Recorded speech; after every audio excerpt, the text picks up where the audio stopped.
We live in a time where million-dollar filmmakers have to pay a few bucks for positive reviews, so all I want to say is that I like the part where Indiana Jones gave the rings of power to Frodo and told him to fuck off. Truly mesmerizing.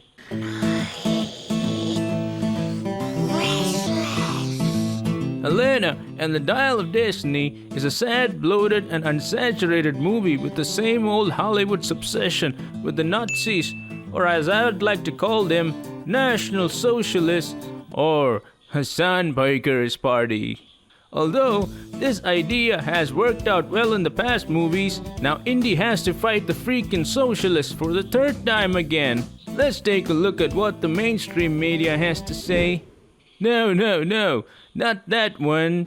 Indiana Jones highlights the limits of Hollywood's Nazi obsession. Then this writer goes on to say Indiana Jones would be happy to punch neo-Nazis. If you may ask, what does he mean by neo-Nazis? Well, this loser prick is picking on right-wing conservatives again. I wonder if anybody outside the political mental ward would bother to read this kind of nonsense to get facts.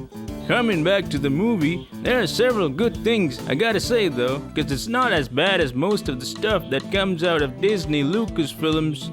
Well, first of all, this movie doesn't deserve a budget of $295 million. Now that is $100 million more than the Flash movie. That's way expensive for a film that has very little interest at the international box office. Ask this dude here.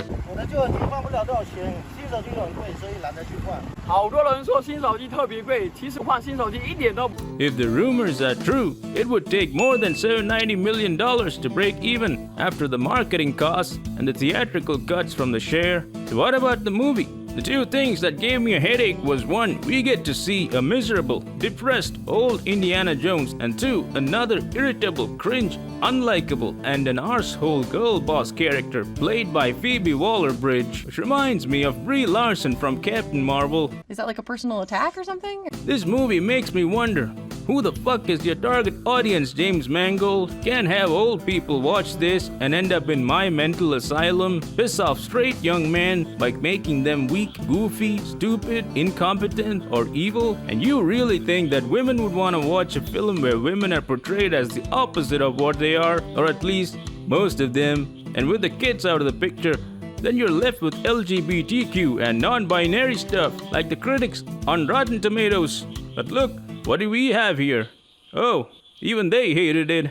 To get to the CGI, at least it's better than that Flash movie. Some of the action scenes look quite smooth, while some are just oversaturated green screen stuff, you know. Imagine having an 80-year-old person to perform too many action scenes.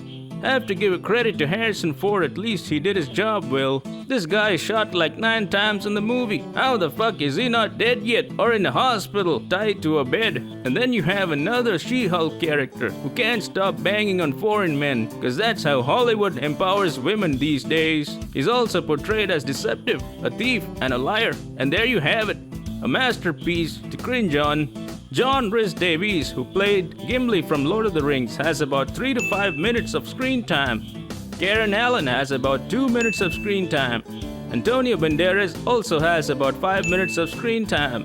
Toby Jones was featured for about 5 to 8 minutes of total screen time, which makes it another nostalgia bait movie. And that's how you make a watch bait trailer with the fan bait casting. This movie is quite long, as if time moves slowly, and the worst part of the conclusion is its anticlimactic ending. And just like that Little Mermaid or Wendy Pan movie, the girl boss is made as the hero that saves the day, and Helena gets to save Indy from his miserable self. That is not the Indiana Jones from the classic trilogy, if I remember. In fact, he is portrayed as the opposite in this film, and so Helena and the Dial of Destiny is destined to flop big turd at the box office. And Phoebe Waller Bridge is expected to return, grabbing the mantle of Harrison Ford's Indiana Jones. That's what Kathleen Kennedy said. She knows where the bodies are. Anyway, think I gotta go now, before they make me watch that Barbie movie.